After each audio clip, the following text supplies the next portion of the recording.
Hello everyone, welcome to my channel funny riddle. যারা যারা আমার চ্যানেলে নতুন, চ্যানেলটি সাবস্ক্রাইব করে ফেলো। মিনা রাজুর কার্টুন তো আমরা সবাই দেখেছি। চলো আজ আমরা মিনার একটি চ্যালেঞ্জ ফুলফিল করি। মিনার মা প্রেগনেন্ট, তার জন্য কিছু হেলদি খাবারের ব্যবস্থা করতে হবে। চলো তাহলে আমরা মিনাকে সাহায্য করি। প্রথমে আমরা মিনার দাদির কাছে যাব। মিনার দাদি আমাদেরকে বলে দিবেন যে মিনার মায়ের জন্য আমাদের কি কি খাবার নিতে হবে। আমাদেরকে নিতে হবে দুধ, মাছ, মুরগি এবং সবজি। চলো তাহলে আমরা খাবারগুলো কালেক্ট করতে যাই। প্রথমে আমরা মিনার বাবার সাথে যাব। মিনার বাবা আমাদেরকে গরুর দুধ নিতে সাহায্য করবেন। মিনাদের একটা গরু আছে লালি, আমরা সেই লালির কাছে যাব। লালি আমাদেরকে গরুর দুধ দিবে। ওই যে লালিকে দেখা যাচ্ছে, চলো আমরা লালির কাছে যাই। মিনার বাবা যতক্ষণে দুধ নিচ্ছেন ততক্ষণে লালিকে খাওয়াতে হবে এবং লালির পিঠে যে মশাগুলো, এই মশাগুলো তাড়াতে হবে। যদি আমরা ঠিকমতো খাবার না দেই আর মশা না তাড়াই তাহলে কি হবে চলো দেখি। তাহলে লালি রেগে যাবে এবং আমাদেরকে দুধ দেবে না। সো আমাদেরকে লালিকে খাওয়ানো এবং মশা তাড়ানোর কাজটা কন্টিনিউ করে যেতে হবে। তাহলেই মিনার বাবা ঠিকমতো গরুর দুধ নিতে পারবে এবং গরু রেগে যাবে না। গরুর দুধ নেওয়া হয়ে গেছে। গরুর দুধ নিয়ে মিনার বাবা মিনার দাদির কাছে যাবেন। ততক্ষণে আমরা মুরগি ধরতে যাই। চলো আমাদেরকে মুরগি খুঁজে বের করতে হবে। মুরগি কোথায় আছে? ওই যে মুরগি দেখা যাচ্ছে, এই মুরগিটাকে আমাদের ধরতে হবে। চলো আমরা মুরগিটা ধরি। এখানে স্ট্র্যাটেজি হচ্ছে, মুরগিটা দৌড়াতে দৌড়াতে টায়ার্ড হয়ে যাবে এবং সে বসে পড়বে, তখনই হচ্ছে মুরগিটাকে আমাদের ধরে ফেলতে হবে। চলো আমরা ট্রাই করতে থাকি মুরগিটাকে টায়ার্ড করার। দেখি আমরা মুরগিটাকে টায়ার্ড করতে পারি কিনা, তার আগে আমরা নিজেরাই টায়ার্ড হয়ে যাই কিনা। দেখা যাচ্ছে মুরগিটা একটু একটু করে টায়ার্ড হচ্ছে। কতক্ষণে টায়ার্ড হবে বোঝা যাচ্ছে না। মুরগিটা বসে পড়েছে, তাড়াতাড়ি করে খাঁচা নিয়ে এখন আমাদের মুরগিটা ধরে ফেলতে হবে। চলো আমরা মুরগিটা ধরে ফেলি। মুরগিটা ধরে ফেললাম। এবার আমরা রাজুকে দেখতে পাচ্ছি, রাজুর সাথে আমরা মাছ ধরতে যাব। চলো আমরা রাজুর সাথে মাছ ধরতে যাই। রাজু কোথায় গেল? রাজুকে খুঁজে বের করতে হবে।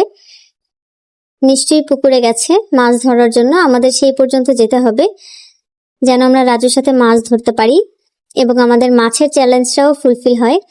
ওই যে ওখানে একটা মার্ক দেখা যাচ্ছে, চলো ওখানে যাই। এখানে রাজু মাছ ধরছে, আমাদেরকেও রাজুকে হেল্প করতে হবে। এখানে আমরা দীপুকে দেখতে পাচ্ছি।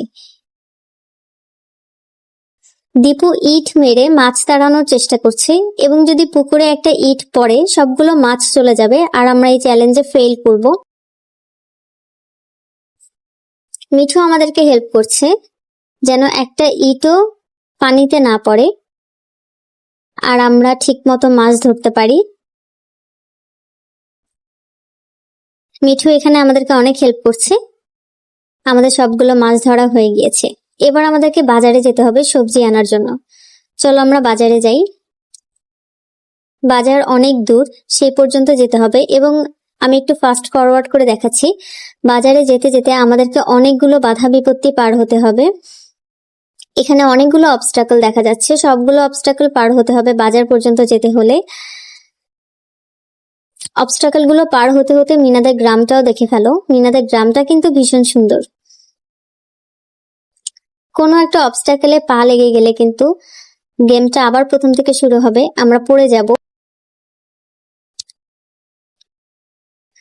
গ্রামের বাজারগুলো সাধারণত অনেক দূরে হয়, মিনাদের বাজারও অনেক দূরে, তাই যেতে অনেক সময় লাগছে। ওই যে দোকানদারকে দেখা যাচ্ছে, তার মানে আমরা বাজারের কাছাকাছি চলে এসেছি। কিন্তু আকাশ মেঘে ছেয়ে গেছে, যে কোনো সময় বৃষ্টি হতে পারে, তাই তাড়াতাড়ি আমরা সবজি নিয়ে আমাদেরকে বাড়ি ফিরতে হবে। আমরা সবজি নিয়ে নিলাম। এবার মিনার বাবার সাইকেলে করেই আমরা যে অবস্টাকল গুলো পার করে গ্রামের বাজারে এসেছিলাম, সেই সেম অবস্টাকল গুলো পার করে আবারও আমাদেরকে বাড়ি ফিরে যেতে হবে। এটাও আমি তোমাদেরকে ফাস্ট ফরওয়ার্ড করে দেখাচ্ছি, কারণ বাজার থেকে মিনাদের বাড়িটা অনেক দূরে, অনেকগুলো অবস্টাকল পার হতে হয়। সবগুলো অবস্টাকল পার করে তারপরে আমরা হচ্ছে মিনাদের বাড়িতে পৌঁছাবো। কোনো একটা অবস্টাকলে ধাক্কা লাগা যাবে না, তাহলেই সাইকেল সহ মিনার বাবা মিনা দুইজনেই পড়ে যাবে। সেই রিস্কটা নেওয়া যাবে না। খুবই সাবধানে যেতে হবে আমাদেরকে, আর অবশ্যই বৃষ্টি শুরু হওয়ার আগে আমাদেরকে বাড়িতে পৌঁছতে হবে। আমরা কাছাকাছি চলে এসেছি, আমরা মিনার বাসায় চলে এসেছি। এবার মিনার বাবা মিনার দাদিকে আমরা যা যা সবজি কালেক্ট করেছি সবকিছু দিয়েছে, মিনার দাদি রান্না করে নিয়ে আসবে। ততক্ষণে আমরা মিনার মায়ের সঙ্গে অপেক্ষা করব। মিনার দাদি রান্না করে নিয়ে এসেছে এবং আমাদের চ্যালেঞ্জটা পুরো হয়েছে।